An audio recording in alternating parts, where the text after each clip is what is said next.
Hello বন্ধুরা, কেমন আছো? আশা করি সবাই ভালো আছো।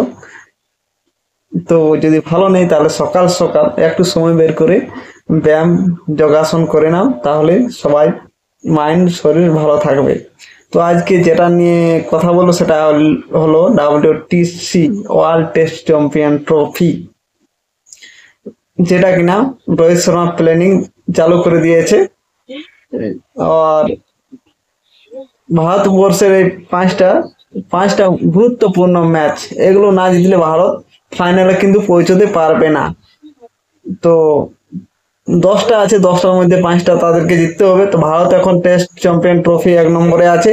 তো পয়েন্ট পয়েন্ট আছে তাদের 74 পয়েন্ট আছে। তো পয়েন্ট কোনো ভাই ম্যাটার এখানে করছে না, পার্সেন্টেজ এখানে ম্যাটার করে। পার্সেন্টেজ আছে ভারতের এখন 68.53 আছে পার্সেন্টেজ। তো 5টা ভাই নিউজিল্যান্ড সাথে 3টা আছে, আর বাংলাদেশের সাথে 2টো আছে। তো বাংলাদেশে যাই হোক, বাংলাদেশের সাথে জিতে যাবে আশা করি।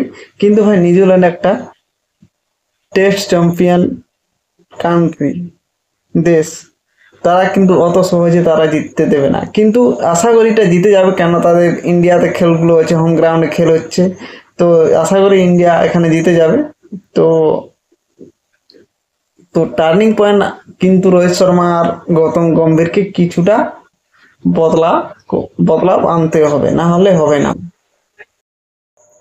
তো যাই হোক, রোহিত শর্মার ক্যাপ্টেন্সিতে আমরা চাই যেন ভারতবর্ষ এবার WTC ওয়ার্ল্ড টেস্ট চ্যাম্পিয়ন হোক।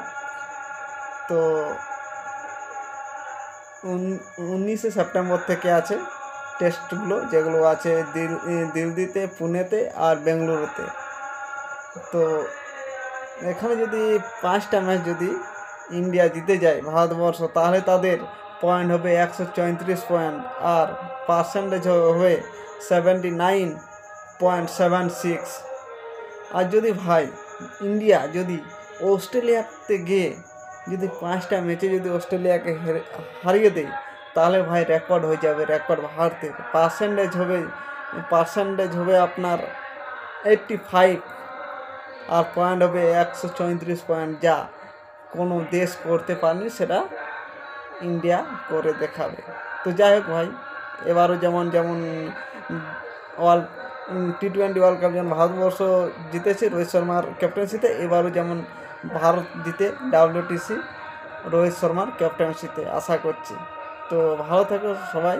তো ভাই, যদি নতুন যদি এসছো তো প্লিজ পেজটাকে ফলো করে দিও।